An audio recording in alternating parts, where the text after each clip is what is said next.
माझं नाव अमेय श्रीखंडे, मी CSKचा batting coach and mentor आहे. Batsman म्हणल्यावर आता स्किल एक खूप इम्पॉर्टंट गोष्ट झाली अँड देन मग टेक्निक एक इम्पॉर्टंट गोष्ट झाली. सो स्किल आणि फॉर्म याच्यावर किती तुम्ही भार देता प्रत्येक प्लेयरला आणि कसं आयडेंटिफाय करता की this person can be a great batsman? Actually प्रत्येक बॅट्समनचे एक स्पेशल शॉट्स असतात किंवा एक स्पेशल त्यांच्याकडे एक टॅलेंट असतो की काही काही ओपनिंग बॅट्समनमध्ये जे पॉवर प्लेमध्ये खेळणारे बॅट्समन आहेत जे न्यू बॉलवर चांगले शॉट्स खेळू शकतात, नॅचरल गेम त्यांचा की तो आम्ही आयडेंटिफाय करतो की त्यांचा स्ट्राईक रेट. कारण आता T20ला सगळ्यात इम्पॉर्टंट आहे स्ट्राईक रेट. आणि एक आम्ही असं बघतो की जो मोमेंटममध्ये बॅटिंग चांगला करतोय की म्हणजे काय की समजा विकेट जरी गेल्या तरी तो त्याचा नॅचरल बॅटिंग करून टीमचा मोमेंटम डाऊन होत नाही. ते एक ती आमची स्ट्रॅटर्जी असते की तुमचा कन्सिस्टंटली तुमचा एक रन रेट, स्ट्राईक रेट चांगला राहायला पाहिजे.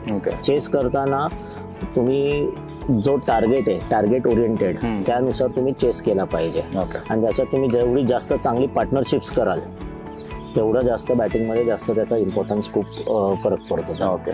सो आता तुम्ही जसं म्हणलात की स्ट्राईक रेट एक एक्झाम्पल झालं, that is a statistic, right?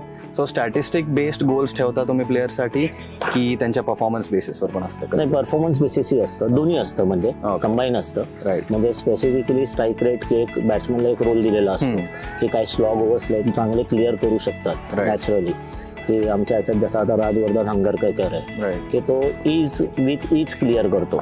म्हणजे असे जे बॅट्समन आहेत त्यांना आम्ही एक स्पेसिफाय एक रोल दिलेले आहेत. किंवा जो ओपनिंग बॅट्समन आहे सौरभ नवले की तो एकदम नॅचरल त्याचे जे शॉट्स आहेत तो सगळे शॉट्स चांगले खेळतो, एकदम फ्लुएंटली खेळतो आणि तो पॉवर प्ले मध्ये तो त्याचा जो गेम आहे तो त्याला सूट होतो. आणि मिडल ऑर्डर मध्ये पण आम्ही तसंच वर्क करतोय की जेवढे मिडल ऑर्डर बॅट्समन मध्ये की जेवढे तुम्ही बाउंड्री बॉल जास्त बघाल त्याप्रमाणेच तुम्ही स्ट्राईक रोटेट करणं.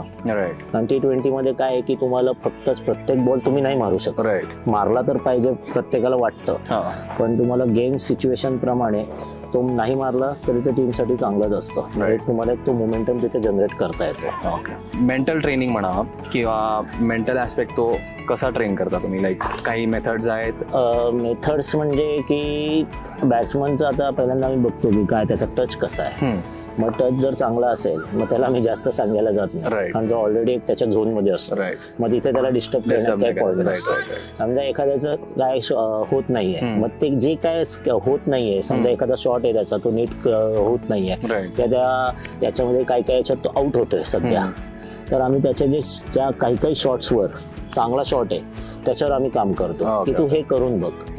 शेवटी करायचं त्याच्याकडनंच करून घ्यायचंय, पण शेवटी करायचंय त्याला, फक्त त्याला म्हणतो की आम्ही तू हे करून बघ, हे स्किल त्याच्यात आणण्याचा प्रयत्न करतो. फॉर्म मध्ये बॅट्समन त्याच्यावर आम्ही फक्त मेंटल त्याला सांगतो की तू जास्तीत जास्त वेळ जेवढा तू क्रीजवर राहशील ऑटोमॅटिकली तुला रन्स येणार. Thank you so much. थँक्यू.